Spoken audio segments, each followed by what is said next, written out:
Čaute priatelia. Dnes sa ideme otužovať tak ďaleko, že vyrážame skoro ráno. Vidíme sa tam.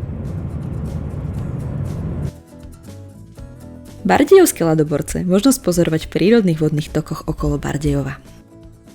Nachádzame sa v obci Gaboltov, blízko poľských hraníc. Konkrétne za obecným úradom odbočíte a táto cestička vás dovezie až sem.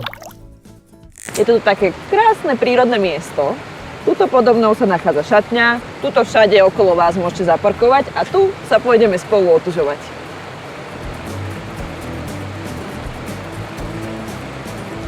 Toto sú bardejovskí ľadoborci. Čaute. Ahoj.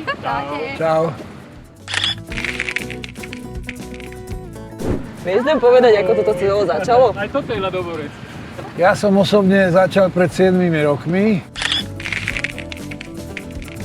Taká drobná partia, sme začali chodiť a postupne sa pridružovali ďalší. Momentálne sme partia na dobrovoľnej báze, je nás viac ako 50 a chodíme 7 mesiacov v roku od 1.10. do 1.5. každú nedeľu do vody bez rozdielu teploty počasia a teploty vody. Tak, tejto scénerii chýba už len Vinetu a Olče Trhen. Jožko, počula som, že vraj otužovanie ti zachránilo život.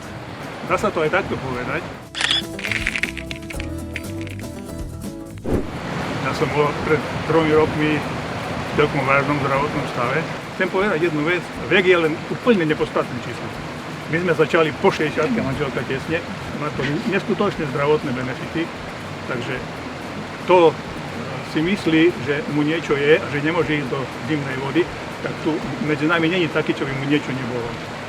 Lenka, čo sa zmenilo v tvojom živote, keď si začala otužovať? Mne to zmenilo veľmi veľa v nastavení hlavy.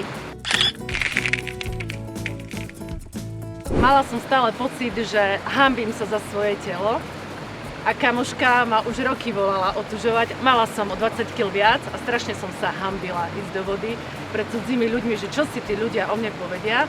Mala som veľmi nízke sebavedomie a keď som prvýkrát prišla, tak títo úžasní ľudia, keď som vošla do vody, zatlieskali, ľudia, ktorí ma nepoznali, tak zatlieskali a ja som sa normálne rozplakala.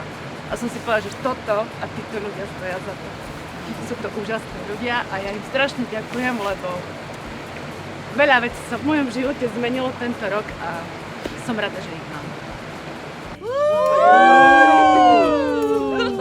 Čajček po otužovaní je síce romantika, ale neobliať sa je umenie.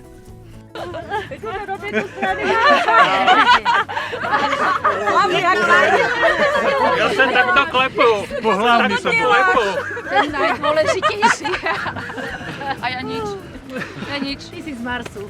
Ty nie si z tejto zeme. Ja som z Venuše. Ľadoborci, ďakujem za prijatie, bolo to nádherné tuto s vami. A čo by ste možno ešte odchádzali ďalším ľuďom? Tak sme veľmi radi, že ste boli s nami a tešíme sa na nových členov. Nech sú všetci zdraví. A neváhať vyskúšať. Je to úžasné. Pokiaľ len títo ľudskí ľudia nedodali odvahu do otužovania, tak ja už fakt neviem. Asi toľko.